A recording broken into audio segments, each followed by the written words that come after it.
Welcome to part 2 of our series where we are making the best sourdough bagels that you've ever had.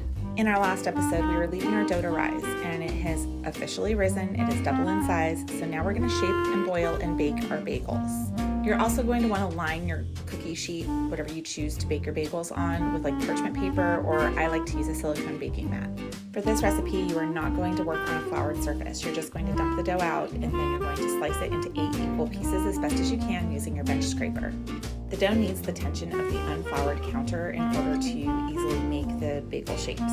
There are different ways that you can shape your bagels. Some people like to roll them in a ball and then poke a hole in them. I, however, like to roll them into a tube and then connect the ends of the tube and then try to fasten the tube together nicely by putting my fingers in the hole and then just rolling it back and forth like that.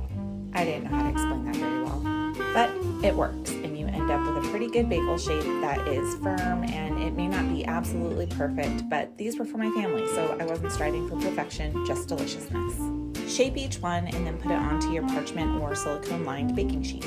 Once they're shaped, you're going to cover them and let them rest for about 20 minutes. Now add 1 tablespoon of honey into a pot of boiling water. My pot is big enough that I can boil 2 at a time, but you might only be able to do 1. You're going to boil them for about 30 seconds per side, flipping them and then moving them back onto your cooking sheet. This helps form the chewy crust that bagels are best known for. You're going to want to repeat this process for all 8 of your bagels. By the end, my water looked like hot chocolate, because again, I'm making chocolate chip bagels. This is what they look like after you've boiled them. Now you're going to put them in a preheated oven, which I probably should have mentioned. You preheat your oven to 425. Now you're going to put them in your oven and you're going to bake them for 20 to 25 minutes. I like to flip mine in the last 5 minutes just to make sure that they get baked evenly on both sides. Once they're all done baking, you're going to transfer them to a cooling rack. They should be nice and golden brown like this, but still feel really soft.